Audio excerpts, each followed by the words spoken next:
शांति। आओ बाबा की प्यारी अव्यक्त मुरली सुनते हैं। ब्रह्मा बाप के कदम पर कदम रख, आज्ञाकारी और सर्वंश त्यागी बनो।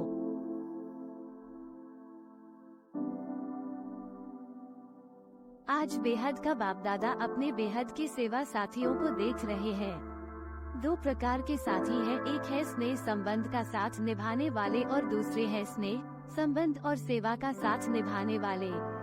दोनों प्रकार के साथियों को देख रहे हैं। चाहे विश्व के लास्ट कोने में भी है लेकिन बाप दादा के सामने है। बाप दादा और बच्चों का वायदा है कि कहाँ भी रहेंगे, जहाँ भी है लेकिन सदा साथ है। ये ब्राह्मण जीवन आदि से अंत तक बाप और बच्चों का अविनाशी साथ है। चाहे बच्चे साकार में है और बाप दादा आकार निराकार है, लेकिन अलग है क्या? नहीं है ना। तो दूर हो या समीप हो, ये दिल की समीपता साकार में भी समीपता अनुभव कराती है। चाहे किसी भी देश में है लेकिन दिल की समीपता साथ का अनुभव कराती है। अलग हो नहीं सकते, असंभव है। परमात्म वायदा कभी टल नहीं सकता। परमात्म वायदा भावी बन जाता है तो भावी टाली नहीं टलेश, इसलिए सदा समीप है, सदा साथी है और साथी बन हाथ में हाथ साथ लेते हुए कितने मौज से चल रहे हैं। मौज है कि मेहनत है? थोड़ी थोड़ी मेहनत है। जब कोई बात आ जाती है तो बाप किनारे हो जाता है। कोई बात को नहीं लाओ तो बाप नहीं जाएगा। बात बाप को किनारे करती है। जैसे बीच में कोई पर्दा आ जाए तो पर्दा आने से किनारा हो जाता है ना। तो ये बात रूपी पर्दा बीच बीच में आ जाता है, लेकिन लाने वाला कौन? पर्दे का काम है आना और आपका काम क्या है? हटाना या थोड़ा थोड़ा मजा लेना। बाप दादा देखते हैं बच्चे कभी कभी बातों में बड़े मजे लेते हैं, जिससे प्यार होता है। प्यार की निशानी है साथ रहना। साथ रहने का मतलब यह नहीं है कि आबू में रहना। आबू में तो देखो अभी थोड़ी भी संख्या ज्यादा है तो पानी की मुश्किल हो गई है ना। तो साकार में साथ रहना नहीं लेकिन दिल से साथ निभाना। अगर दिल से साथ नहीं निभाते तो मधुबन में होते भी दूर है और लास्ट देश में रहते भी दिल से समीप है तो वो साथ है। इसीलिए बाप दादा को दिलाराम कहते हैं, शरीर राम नहीं कहते। तो दिल बाप में है ना। बाप के दिल में आपका दिल है और आपके दिल में बाप का दिल है। तो दिल जाने इस रूहानी साथ को। अनुभवी होना कि यहाँ से जाएंगे तो कहेंगे दूर हो गए, नहीं। सदा साथ निभाना ये कोई भी आत्मा से नहीं निभा सकती। एक ही परम आत्मा आत्माओं से साथ निभा सकता है और ये परमात्मा साथ निभाने का भाग्य आप सभी बच्चों को ही है ना। आज पूरे हॉल में सभी भाई बहनें पथ पर बैठे हुए हैं। बहुत अच्छी सीन है। बाप दादा को आज की सभा का दृश्य देख करके यादगार याद आ रहा है। यादगार में रुद्रमाला दिखाते हैं, उसमें सिर्फ फेस दिखाई देते हैं, शरीर नहीं दिखाई देते। तो यहाँ से भी सिर्फ फेस ही दिखाई दे रहे हैं, बाकी कुछ नहीं दिखाई देता। तो रुद्रमाला का यादगार दिखाई दे रहा है। एक के पीछे एक बैठे हैं ना, तो शरीर छिप गए हैं, फेस दिखाई दे रहे हैं। ये है स्नेह का प्रत्यक्ष स्वरूप। ब्रह्मा बाप से सभी का स्नेह है, तब तो आए हो ना। और कहलाते भी सभी ब्रह्मा कुमार और ब्रह्मा कुमारी हो, शिव कुमार शिव कुमारी नहीं कहते। तो ब्रह्मा बाप से ज्यादा प्यार है ना। और ब्रह्मा बाप का भी सदा बच्चों से प्यार है। तभी तो अव्यक्त होते भी अव्यक्त पालना कर रहे हैं। अव्यक्त पालना मिल रही है ना। या आप कहेंगे कि हमने ब्रह्मा बाबा का अनुभव नहीं किया है। ब्रह्मा कुमार ब्रह्मा कुमारी कहलाते हो तो क्या बिना बाप की पालना के पैदा हो गए? अगर ब्रह्मा बाप की पालना नहीं होती तो आज सिर्फ निराकार बाप की पालना से यज्ञ की रचना और यज्ञ की वृद्धि नहीं होती। डबल फॉरेनर्स को ब्रह्मा बाप की पालना मिलती है ना। हाँ जी, देखो फॉरेन में बाप जाता है तो इंडिया में नहीं करता है क्या? तो उलहना तो नहीं देते कि बाबा हमने देखा ही नहीं। सदा मिलते, सदा देखते, सदा साथ रहते हैं। साकार शरीर में, साकार रूप में तो सदा साथ नहीं दे सकते, लेकिन अव्यक्त रूप में सभी को साथ दे सकते हैं। जब चाहो मिलन के दरवाजे खुले हुए हैं। अव्यक्त वतन में नहीं कहेंगे कि अभी जगह नहीं है, अभी टाइम नहीं है, नहीं। देह में देह के बंधन है और अव्यक्त में न देह का बंधन है, न देह की दुनिया के कायदों का बंधन है। यहाँ तो कायदे रखने पड़ते हैं ना, आगे बैठो पीछे बैठो। अभी भी समय प्रमाण बहुत बहुत बहुत भाग्यवान हो। फिर भी बैठने की जगह तो मिली है ना, फिर तो खड़े रहने की भी जगह मुश्किल होगी, क्योंकि आप सभी को औरों को चांस देना पड़ेगा। अभी तो आप लोगों को चांस मिला है, जैसे अभी देखो मधुबन वालों को चांस देना पड़ा ना। सभी मधुबन निवासी तथा आबू निवासी पांडव भवन में मुरली सुन रहे हैं। ये भी परिवार का प्यार है। ब्रह्मा बाप से प्यार अर्थात बाप समान बनना, निराकार के समान बनना, वो थोड़े समय का अनुभव करते हो। लेकिन ब्राह्मण अर्थात सदा ब्रह्मा समान ब्रह्मचारी, जो ब्रह्मा बाप का आचरण वो ही सर्व ब्राह्मणों का आचरण अर्थात कर्म। उच्चारण भी ब्रह्मा बाप समान है, आचरण भी ब्रह्मा बाप समान है, जिसको कहते हो फॉलो फादर। तो ब्रह्मा बाप के हर कदम पर कदम रखना, इसको कहा जाता है फॉलो फादर। तो ब्रह्मा बाप ने बाप के श्रीमत पर पहला कदम क्या उठाया? पहला कदम आज्ञाकारी बने। जो आज्ञा मिली उसी आज्ञा को प्रत्यक्ष स्वरूप में लाया। तो चेक करो कि आज्ञाकारी के पहले कदम में फॉलो फादर है। अमृत वेले से लेकर रात तक मनसा वाचा कर्मणा संबंध संपर्क में जो आज्ञा मिली हुई है उसी आज्ञा प्रमाण चलते हैं, कि कोई आज्ञा पालन होती है और कोई नहीं होती है। संकल्प भी आज्ञा प्रमाण है कि मिक्स है। अगर मिक्स है तो फुल आज्ञाकारी है या अधूरे आज्ञाकारी। हर समय के संकल्प की आज्ञा स्पष्ट मिली हुई है।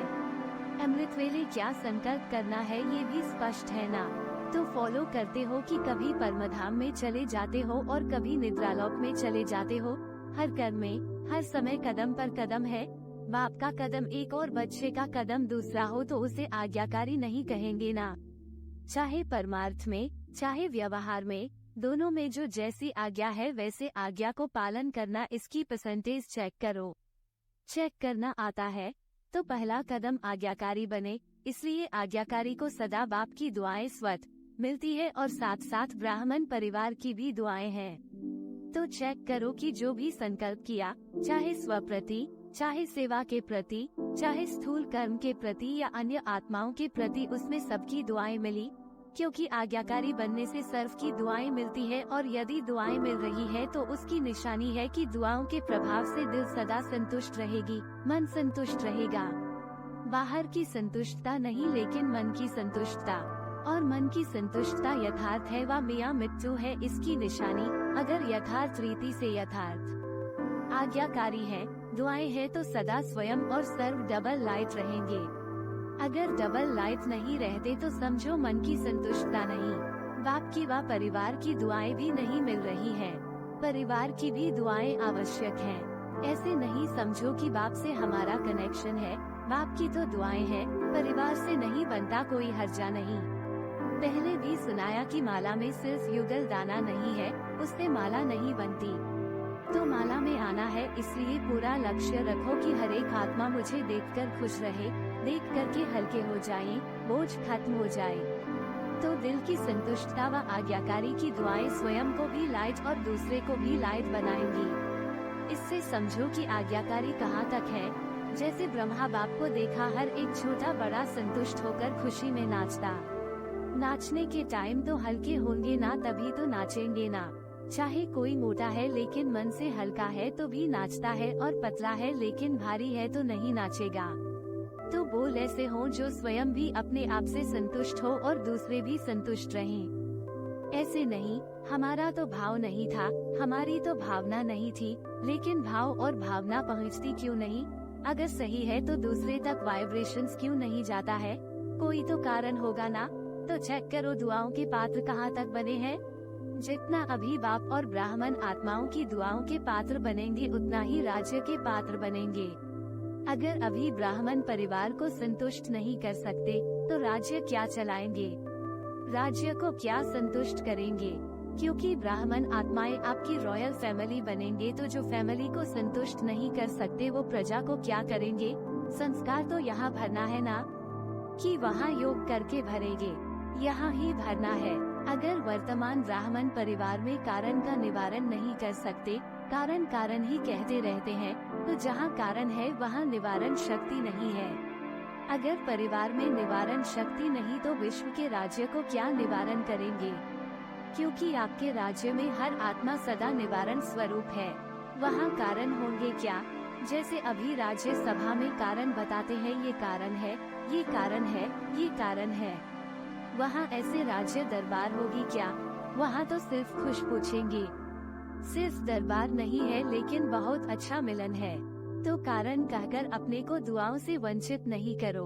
ब्रह्मा बाप ने कारण को निवारण किया, इसीलिए नंबर 1 हुआ। बाप दादा के पास सभी के कारणों के फाइल ही इकट्ठे होते हैं।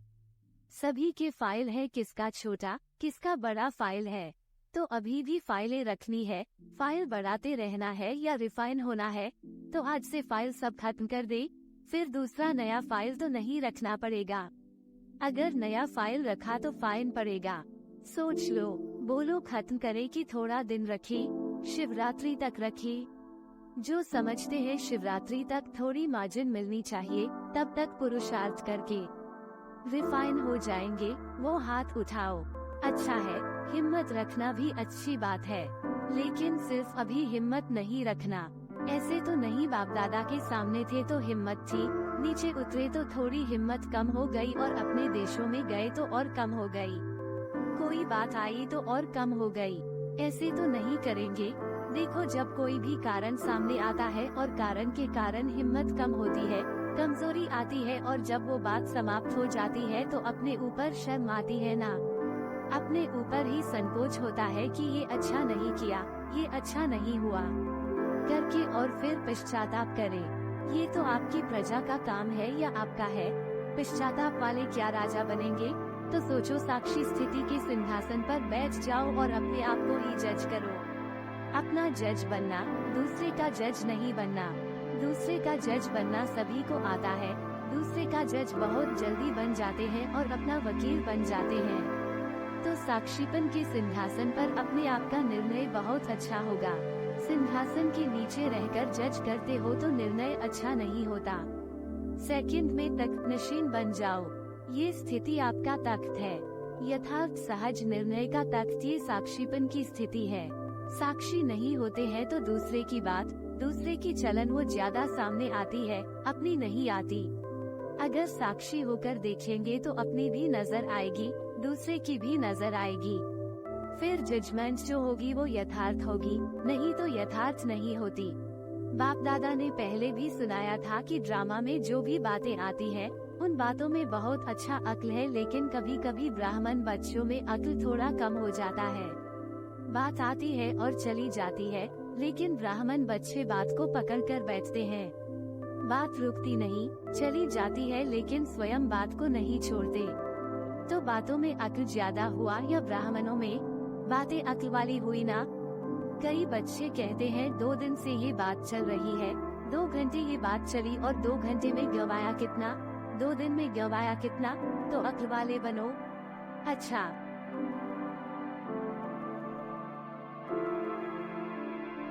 चारों ओर के सर्व बाप दादा के स्नेह को प्रत्यक्ष करने वाले, फॉलो फादर करने वाले श्रेष्ठ आत्माएं, सदा बाप दादा के कदम पर कदम रखने वाले आज्ञाकारी श्रेष्ठ आत्माएं, सदा दृढ़ संकल्प द्वारा ब्रह्मा बाप समान सर्वंश त्यागी विशेष आत्माएं, सदा सपूत बन हर समय सबूत देने वाले सुपात्र आत्माओं को बाप दादा का याद, प्यार और नमस्ते। वरदान। ब्रह्मा बाप के कदम पर कदम रख हद को बेहद में समाने वाले बेहद के बादशाह भव। फॉलो फादर करना अर्थात मेरे को तेरे में समाना, हद को बेहद में समाना, अभी इस कदम पर कदम रखने की आवश्यकता है। सबके संकल्प, बोल, सेवा की विधि बेहद की अनुभव हो। स्व परिवर्तन के लिए हद को सर्व वंश सहित समाप्त करो, जिसको भी देखो व जो भी आपको देखे बेहद के बादशाह का नशा अनुभव हो। सेवा भी हो, सेंटेंस भी हो, लेकिन हद का नाम निशान न हो, तब विश्व के राज्य का तख्त प्राप्त होगा। स्लोगन। अपने ख्यालात आलीशान बना लो तो छोटी छोटी बातों में टाइम वेस्ट नहीं जाएगा।